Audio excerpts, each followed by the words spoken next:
Hampir semua orang-orang yang sudah sepuh dari suku Jawa mengenal sosok Semar. Semar merupakan tokoh punakawan dalam pewayangan. Ada pula yang mengenalnya melalui dunia mistis dan juga kebatinan. Namun generasi sekarang banyak yang tidak tahu mengenai Semar yang dikatakan sebagai pamomong tanah Jawa itu. Dalam cerita wayang, Semar dikatakan sebagai tokoh asli Indonesia karena tidak ditemukan dalam cerita Mahabharata ataupun Ramayana dari India.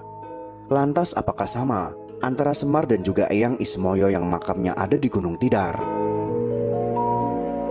Menurut sejarawan Profesor Dr. Slamet Mulyono, tokoh Semar pertama kali ditemukan dalam karya sastra zaman Kerajaan Majapahit yang berjudul Sudamala.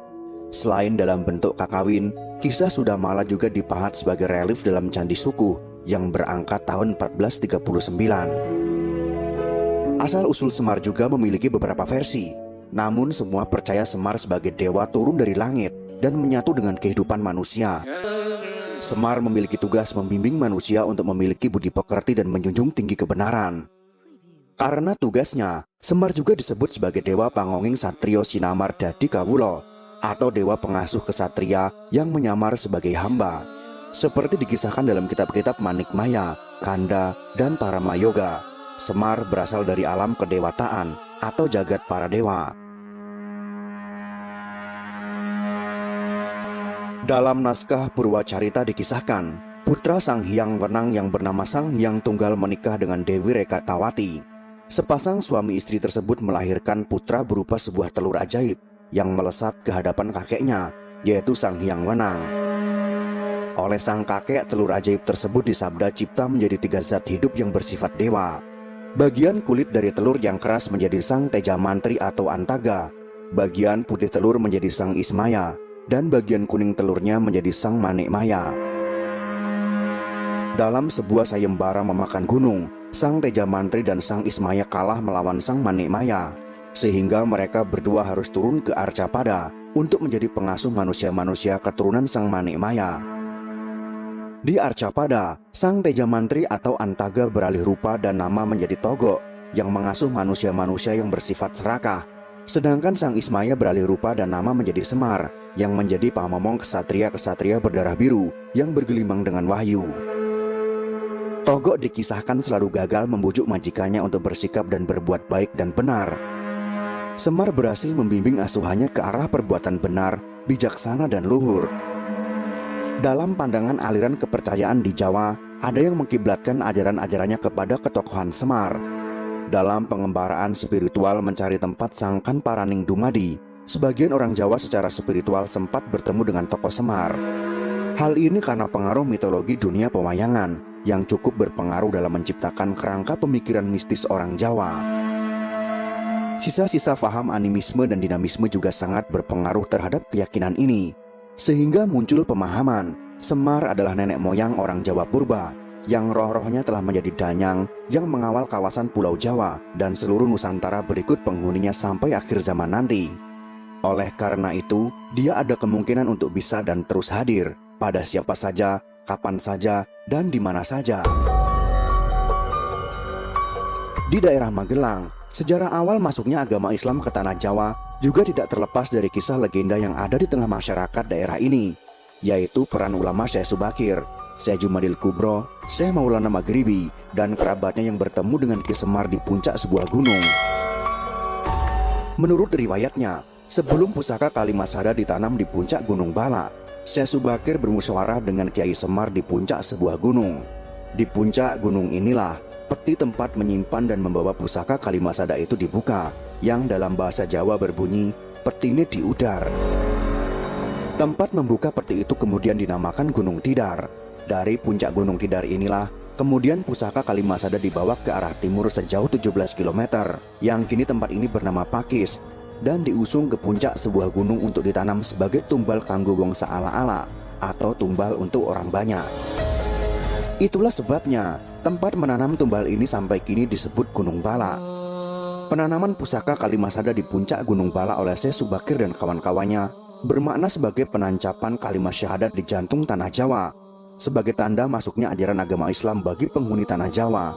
Makam petilasan Eyang Ismoyo Jati di puncak Gunung Tidar berupa sebuah pusara yang di tengahnya berdiri tegak sebuah wujud keris pusaka Lu 9 setinggi kira-kira 2 meter.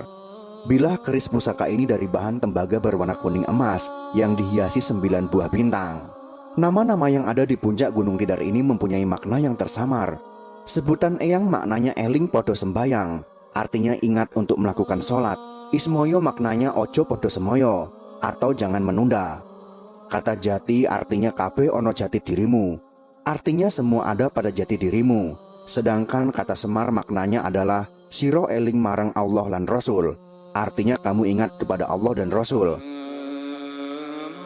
Di pucuk Tugu Pasir Tanah Jawa yang berada di tengah lapangan di puncak Gunung Tidar, ada tulisan aksara Jawa 3 buah, yaitu sa atau so. Ini maknanya sopo salah seleh, artinya barang siapa yang bersalah akhirnya akan ketahuan. Juga bermakna sopo sholat selamat, artinya siapa yang menegakkan sholat akan selamat. Selain versi yang telah kami bahas ini, ada beberapa versi mengenai Semar yang mengatakan bahwa Semar bukanlah Eyang Ismoyo. Dalam naskah Serat Kanda dikisahkan, penguasa kahyangan bernama Sang Hyang Nurasa memiliki 2 orang putra bernama Sang Hyang Tunggal dan Sang Hyang Wenang. Karena Sang Hyang Tunggal berwajah jelek, maka tahta kahyangan pun diwariskan kepada Sang Hyang Wenang. Dari Sang Hyang Wenang kemudian diwariskan kepada putranya yang bernama Batara Guru. Sang Hyang Tunggal kemudian menjadi pengasuh para kesatria keturunan Batara Guru dengan nama Semar. Dalam naskah Paramayoga dikisahkan, Sang Hyang Tunggal adalah anak dari Sang Hyang Wenang. Sang Hyang Tunggal kemudian menikah dengan Dewi Rakti, seorang putri Raja Jin Kepiting bernama Sang Hyang Yuyut. Dari perkawinan itu lahir sebutir mustika berwujud telur yang kemudian berubah menjadi 2 orang pria. Keduanya masing-masing diberi nama Ismaya untuk yang berkulit hitam dan Manikmaya untuk yang berkulit putih. Ismaya merasa rendah diri sehingga membuat Sang Hyang Tunggal kurang berkenan. Tahta kahyangan pun diwariskan kepada Manikmaya yang kemudian bergelar Batara Guru.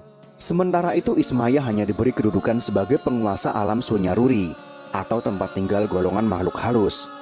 Putra sulung Ismaya yang bernama Batara Wungkuham memiliki anak berbadan bulat bernama Janggan Semara Santa atau disingkat menjadi Semar. Ia menjadi pengasuh keturunan Batara Guru yang bernama Resi Manumanasa dan berlanjut sampai ke anak cucunya. Dalam keadaan istimewa, Ismaya dapat merasuki Semar sehingga Semar pun menjadi sosok yang sangat ditakuti, bahkan oleh para dewa sekalipun. Jadi menurut versi ini, Semar adalah cucu dari Ismaya. Dalam naskah Purwakanda dikisahkan, Sang Hyang Tunggal memiliki 4 orang putra bernama Batara Puguh, Batara Punggung, Batara Manan, dan Batara Samba. Suatu hari terdengar kabar bahwa tahta kahyangan akan diwariskan kepada Samba. Hal ini membuat ketiga kakaknya merasa iri. Samba pun diculik dan disiksa hendak dibunuh. Namun perbuatan tersebut diketahui oleh ayah mereka. Sang Hyang Tunggal pun mengutuk ketiga putranya tersebut menjadi buruk rupa. Puguh berganti nama menjadi Togo, sedangkan Punggung menjadi Semar. Keduanya diturunkan ke dunia sebagai pengasuh keturunan Samba yang kemudian bergelar Batara Guru. Sementara itu, Manan mendapat pengampunan karena dirinya hanya ikut-ikutan saja. Manan kemudian bergelar Batara Narada dan diangkat sebagai penasehat Batara Guru. Itulah beberapa versi tentang Semar yang merupakan salah satu tokoh pewayangan. Menurut beberapa naskah mengatakan bahwa Semar bukanlah Eyang Ismoyo. Ada naskah yang mengatakan bahwa Eyang Ismoyo adalah cucu dari Semar. Sulit memang untuk membuktikan sesuatu yang tidak pernah kita lihat secara langsung. Maka dari itu kita hanya bisa berasumsi dengan pendapat dan keyakinan kita masing-masing. Semoga bermanfaat dan dapat menambah wawasan kita semua. Jika kalian suka dengan video ini, silakan berikan jempol ke atas. Dan jika kalian menganggap video ini bermanfaat, maka bagikanlah untuk teman-teman Anda yang lain. Terima kasih sudah menonton.